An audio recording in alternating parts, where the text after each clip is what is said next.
आज मैं सत्य सनातन निजराम धर्म के तरफ से, इस आत्मबोध समाज के तरफ से आप सभी श्रद्धालु बंधुओं को यह बताना चाहता हूँ कि आज जो है इस समय नवरात्र का जो समय चल रहा है, हर गांव में रामलीला का जो उत्सव हो रहा है, हर गांव में दुर्गा जी की मूर्ति रखी गई है। सभी लोग पूजा अर्चना करने के लिए 9 दिन जो है भूखे प्यासे अपने तन को जो है तपस्या में अर्पित कर उस शक्ति के आगे अपने श्रद्धा अनुसार जो भी करते हैं। मैं सभी लोगों को इस पर थोड़ा समझाना चाहता हूँ, खासकर माताएं बहनें। ये मैं कटाक्ष नहीं कर रहा हूँ, लेकिन मैं जो भी देखता हूँ उसका भेद बताने की कोशिश करता हूँ। वेद मैं नहीं बताता, वेद का मैं भेद बताना चाहता हूँ, क्योंकि मैं प्रैक्टिकल पर विश्वास करता हूँ और प्रैक्टिकल जब तक नहीं होगा, मैं थ्योरिकल सुनता जरूर हूँ, लेकिन जब वो प्रैक्टिकल नहीं मैं कर पाता हूँ तो मैं उस पर विश्वास नहीं करता और करना भी नहीं चाहिए।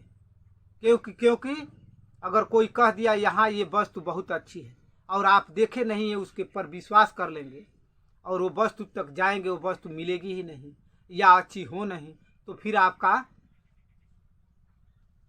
विश्वास जो है गड़बड़ हो जाएगा। इसलिए विश्वास वहाँ करिए जिस चीज़ को आप देखे हो, जिस चीज़ को आप अनुभव किए हो, आपके द्वारा वो चीज़ हुई हो, आप उसको स्वयं देखे हो या स्वयं उस कार्य को किए हो, तब आप उसको प्रैक्टिकल जब कर लेंगे तब विश्वास रखें। दूसरी बात, ये समाज जो है आज माता जी का पूजा कर रहा है, ये मातृभूमि है। बहुत अच्छी बात है कि माता और पिता की पूजा इस धरातल में होनी चाहिए, लेकिन आप सभी लोगों को मैं ये बताना चाहता हूँ, समझाना चाहता हूँ कि क्या ये पूजा आप लोग करते हैं ये जमीनी पूजा है? आप लोग विचार करिए, माताएं बहनें या भाई बंधु, क्या ये पूजा जमीनी है? नहीं है। ये पूजा क्या है? देखावटी पूजा है। ये पूजा देखावटी पूजा है। लिखा गया है, जो शास्त्र है, जो वेद है, हमको किधर लेकर जाता है? प्रैक्टिकल के तरफ, कि आप इसको प्रैक्टिकल कर करके जानिए। और हम किधर जाते हैं? सिर्फ थ्योरिकल के तरफ, उसको पढ़ करके करना शुरू कर दिए, उसको जाने नहीं कि वो कैसे होता है। लेकिन जो थोड़ा सा पढ़े और बस अपना शुरू काम कर दिए, तो ऐसे नहीं होगा। जिनकी पूजा आप करते हैं वो माता जी हों या श्री रामचंद्र जी हों या कोई भी हो, जो भी महात्मा हो, आज नवरात्र का जो समय चल रहा है, या हनुमान जी, आपने देखा होगा कि हनुमान जी ने अपने गुरु के कौन थे? राम जी, श्री रामचंद्र जी का कितना सेवा किए हैं। मैं पूछता हूँ, आप लोग अपने सच्चे गुरु की, उन्होंने सच्चे गुरु की तलाश की तो श्री रामचंद्र से भेंट हुआ, तो उन्होंने उनको आत्मज्ञान की कथा बताए, आत्मज्ञान दर्शन कराए।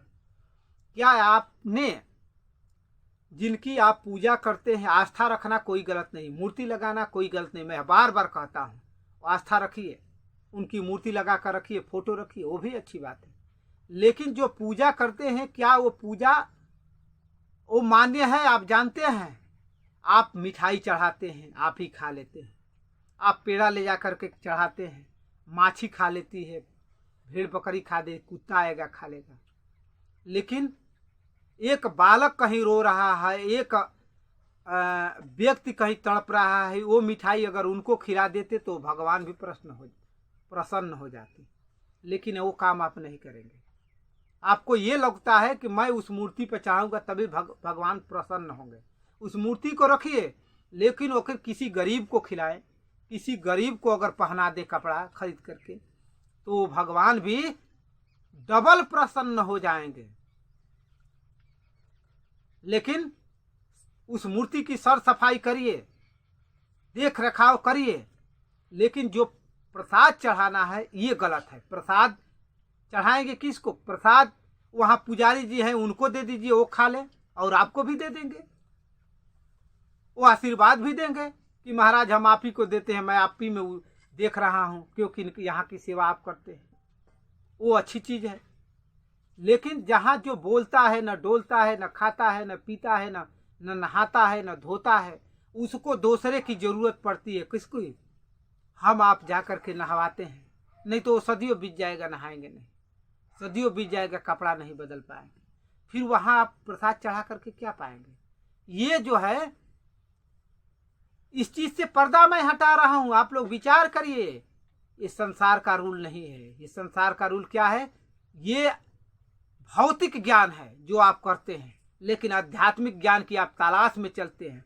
तो जब आध्यात्मिक ज्ञान की तलाश में चलेगी तो ये सब अध्यात्म में नहीं है, अध्यात्म की ये कड़ी नहीं है। अध्यात्म को अगर जानना है तो सच्चे सतगुरु की तलाश करनी पड़ेगी, सच्चे निज नाम गुरु की तलाश पड़ेगी, सच्चे मोसित की तलाश करना पड़ेगा आपको, सच्चे जो है निज गुरु की तलाश करना पड़ेगी। निज गुरु के कहीं भी आए होंगे तो उनके शरण में आप जाएंगे, शरणार्थ होंगे, तब आपको ज्ञान की प्राप्ति होगी। जिस ज्ञान को, जो भगवान की हम मूर्ति लगाते हैं, भगवान का जो हम आदर सम्मान करते हैं, उस चीज को उनके शरण में आप जाएंगे तो उस ज्ञान को प्राप्त करेंगे। जब उस ज्ञान को आप प्राप्त करेंगे तब आपको जो भवसागर कहा जाता है, आपको जो वैकुंठ जाने की प्रक्रिया होती है, वो सतगुरु बताता है। और ये संसारिक जितने भी लोग हैं संसारिक ज्ञान बताते हैं। इसलिए ये जो आप कर रहे हैं, जो आज माता जी की पूजा हो रही है, गलत नहीं है। मूर्ति लगाइए, रखिए, उत्सव भी मनाइए, कोई बात, लेकिन उस ज्ञान की तलाश करिए कि ये माता जी किस ज्ञान को जानती थी, जिनके द्वारा तमाम राक्षसों का वध हुआ, तमाम जो है शक्ति प्रदान की गई। वो शक्ति क्या आपके अंदर है? आप लोग ही माताएं बहनें चंडी हैं, दुर्गा है, काली हैं, लेकिन आप अपने सच्चे स्वरूप को, सच्चे सतगुरु को न मिलने के कारण, सच्चे निज गुरु को न मिलने के कारण आप लोग अपने सच्चे शक्ति को नहीं जान पाए। आपके अंदर ही वो शक्ति है जो उस दुर्गा के अंदर है, जो काली के अंदर है, जो चंडी के अंदर है, जो शीतला के अंदर है, जो परमेश्वरी के अंदर है, ये तमाम जो मनसा के अंदर है, सब शक्ति आप लोगों के अंदर है। लेकिन आप लोग कहाँ भ्रम रही हैं कि इसी माता के अंदर है। हम माता की पूजा आप करने जाती हैं, आपका पति जो है पूजा करने के निकले, आपका पति पानी मांगता है, मुझे पानी थोड़ा दे दो, मैं नहीं देख रहे हैं, मैं जा रही हूँ पानी दे माता जी का पूजा करने के लिए। कौन माता उस पूजा को स्वीकार करेंगी? आप अपने पति की ही बात कर दी। ससुर जो है बूढ़े हो गए हैं, पतो बहू थोड़ा पानी दे दो, अभी मैं जा रही हूँ पूजा करने के लिए। ये क्या है? घर में जो पूजा करने की प्रक्रिया है, घर में जो है आपका देवता बैठा है, उस देवता को छोड़ करके बाहरी देवता को आप कितना ही पूजा करेंगी, आप मुक्त नहीं हो पाएंगे, आप लोग मुक्त नहीं हो पाएंगे। इसलिए पहले घर में दीपक जलाइए तो बाहर जलाइए। आपके घर में जब उजाला होगा तो बाहर भी उसका प्रकाश जाएगा। लेकिन आप लोग घर में ही अंधेरा कर देते हैं और बाहर अंधेरा। आप उस दुर्गा जी की पूजा करती हैं, फिर भी आपका बेटा बेटी जो क्या करता है, खेलता है। पता चलता है इस पूजा के खत्म होते ही हमको दुर्गा जी पकड़ ली है। अरे भाई कौन सी दुर्गा जी? हमको काली जी पकड़ ली है, हमको डीह बाबा पकड़ लिए हैं, हमको जो है वहाँ का जीन बाबा पकड़ लिए हैं। ये क्या है? आप तो उनकी पूजा करते हैं, वो कैसे पकड़ लिए भाई? आप तो उनको धूप मिठाई अगरबत्ती चढ़ाते हैं, वो कैसे पकड़ लिए? आप और नहीं करते हैं तो काली जी के यहाँ ले आकर के खसी भेड़ा चढ़ाते हैं, वो कैसे पकड़ लिए? तो माता ही माता का हनन कर रही है, फिर वहाँ पूजा करने से क्या फायदा? उस माता को पूजा कर करके क्या मिला? जो माता आपका ही हनन करने में लगी है, आपको ही सताने में लगी है, वो माता है कि राक्षस है? आप लोग विचार करिए कि जो माता आपका ही दहन करने में लगी है, जो देवता आपको ही दहन करने में लगा है, जो देवता आपको ही मारने में लगा है, वो क्या कहेंगे? उसको देवता कहेंगे कि भूत दैतर कहेंगे कि उसको राक्षस कहेंगे? जो माता आपको मारने में लगी है, जो माता आपको खिलाने में लगी है कि खेल करके अपना जीवन बर्बाद करो, उसको माता कहेंगे? आप उसको पूजा करेंगे? तो फिर उस पूजा को करने से क्या, उसके अच्छा है कि अपने सास ससुर पति की पूजा करो, अपने सास की पूजा करो, जो कि तुमको आने के बाद, आप लोगों को आने के बाद वो धन भी दिया, अब जन्मा करके इस संसार में लाया माता पिता। तो फिर इस ऐसे पूजा की क्या आवश्यकता है जहां आपका ही नाश हो? आप रात में निकलते हैं, डर जाते हैं, कौन? दुर्गा जी दिख गए, वहां का जीन बाबा दिख गए, हमको डरा दिए। फिर उस जीन बाबा, उस दैतर बाबा से क्या मतलब है? उस सैयद से क्या मतलब है? ये बहुत दुख के बात करना पड़ता है कि आप जिनकी पूजा करते हैं वही आपका नाश करता है। फिर उस डर को आप त्यागिए और सच्चे सद्गुरु की तलाश करिए, सच्चे ज्ञानी की तलाश करिए, सच्चे निजनाम गुरु की तलाश करिए। क्योंकि इस संसार में हमेशा जब धर्म की हानि होती है, कृष्ण कह रहे हैं कि जब जब हो धर्म की हानि, बाढ़े असुर अधम अभिमानी, तब तब धरे प्रभु विविध शरीरा, आए हरे सज्जन का पीरा। जब जब इस धर्म की हानि होती है, आज विचार करिए धर्म की हानि हुई है कि नहीं हुई है? तो जब धर्म की हानि होती है तो मैं आ जाता हूँ और सज्जनों का, मैंने अच्छे व्यक्ति का, बुरा व्यक्ति ना, अच्छे व्यक्तियों का मैं कल्याण करता हूँ जो मेरे लायक होते हैं, और असुरों का नाश करता हूँ। असुर मने जो गलत कार्य करते हैं, व्यभिचार करते हैं, जीवों पर दया नहीं करते, माता बहन का पर शोषण करते हैं, उन लोगों का मैं नाश करता हूँ। दूसरे को धन को लेकर के लूटते हैं, अपना धन बढ़ाने में लगते हैं, उनका मैं नाश करता हूँ। सीधा तो शास्त्र में लिखा है, लेकिन उधर किसी का विचार नहीं। इसलिए ये नवरात्र आया है, 9 दिन अपने सास ससुर को बैठा करके नहवा धो करके, अपने पति को नहवा धो करके बैठा करके माताएं बहनें, और उनका अगरबत्ती धूप चढ़ाइए, वहाँ जो है फूल बतासा रख करके चढ़ा करके, तब कहीं किसी और का पूजा करेंगे तो जो है आपको अच्छा शिक्षा भी मिलेगी, अच्छा ज्ञान भी मिलेगा, और कोई भूत देवता आपको परेशान नहीं करेगा। यही हमारा उपदेश है, यही इस भारत देश का उपदेश है, यही सनातन धर्म का उपदेश है। सभी ऋषि मुनियों ने, जो भी आप सतीव्रता पतिव्रता देखती हैं, वो लोग अपने पति का सेवा की हैं। मैं पूछता हूँ, आप लोग अपने पति का क्या सेवा की? आपने तो कभी अपने पति को बैठा करके फूल बतासा नहीं चढ़ाए। आप लक्ष्मी की अगर बात लेते हैं, गिरिजा की अगर बात लेते हैं, उन लोगों ने अपने पति को सुबह उठते ही तुरंत नहा धो करके आ करके और फूल बतासा ले करके अपने पति के चरणों में चढ़ा करके अगरबत्ती धूप जला करके उनसे आशीर्वाद प्राप्त करती थी। क्या आप लोगों ने कभी की है? नहीं। सिर्फ क्या है, 9 दिन भूख जाएंगी और भूत खेलना स्टार्ट कर देंगी। यही जो है सबसे बड़ा आडंबर है। ये 9 दिन किसके लिए भूखती हैं? अपने पति के लिए नहीं, अपने सास ससुर के लिए नहीं, अपने बेटा बेटी के लिए नहीं। न कभी आपने उस माता को कभी देखा है, न वो आपको कभी दूध पिलाई है, न आपको कभी खाना खिलाई है, फिर आप किसके लिए नवरात्र भूखती हैं? ये आडंबर है। इस आडंबर से आप निकलिए, इस रूढ़िवाद से आप बाहर निकलिए। ये कुछ है नहीं। अगर ये जो जितना मैं बताया हूँ इस चीज करिए, कोई भी आपको भूत देवता परेशान नहीं करेगा। अपने सास ससुर अपने पति के चरणों में आप झुकिए।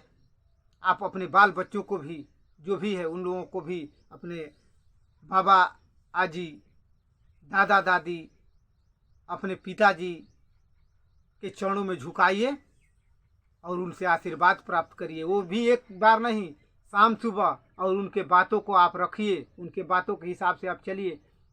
कोई शक्ति नहीं है जो उसको परेशान करे। और सतगुरु की तलाश करिए, निज गुरु की तलाश करिए। कनफुकवा गुरु और जो है तंत्र मंत्र वाले गुरु से नहीं, सतगुरु निज गुरु, जिसके वो स्वयं का मालिक होता है और दूसरे उसका मालिक नहीं होते। दूसरा उस पर आकुश नहीं लगाता। और ये जितने भी आप देख रहे हैं, ये जो है ये स्वयं का मालिक नहीं है, ये दूसरे से उधारी लेकर के सुनाने वाले लोग हैं। जो इतने सतगुरु का नाम आता है, जाइए दुर्गा जी की पूजा कर लीजिए, काली जी की पूजा कर लीजिए, क्या है, दूसरे से शक्ति प्राप्त करते हैं। और सतगुरु स्वयं का शक्तिशाली होता है। जैसे आज काल में शंकर जी आए थे, विष्णु जी आए थे, ये स्वयं की शक्ति थी उनके अंदर। किस आए थे, स्वयं की शक्ति थी, वो किसी से उधारी नहीं लिए थे। रविदास आए थे, स्वयं की शक्ति थी, वो किसी से उधारी नहीं लिए थे। वाल्मीकि ऋषि आए थे, स्वयं की शक्ति थी, वो किसी से उधारी नहीं लिए थे। बुद्ध आए, स्वयं की शक्ति थी, वो किसी से उधारी नहीं लिए थे। लेकिन ये जितने भी ये लोग लिख करके पोस्टर जो लगाए हैं, उन लोगों से सावधान हो जाइए, कोई सतगुरु नहीं है, कोई भी सतगुरु नहीं है। ये लोग सिर्फ गुरु हैं, लेकिन सतगुरु का नाम लिख दिए हैं ताकि सतगुरु का जो इज्जत बेइज्जत किया जाए, सतगुरु के नाम पर किया जाए। इसीलिए आज देश में जो है आडंबर फैल गया है, क्योंकि है सतगुरु और बताते हैं सतगुरु। इन लोगों से अच्छा जो वैराग्य धारण कर करके आज हमारे तपस्वी, आज हमारे ज्ञानी लोग जंगल झाड़ियों में तपस्या कर रहे हैं, कभी भोजन मिला कभी नहीं मिला, अपनी तपस्या में लगे हुए हैं। मैं उन लोगों को भी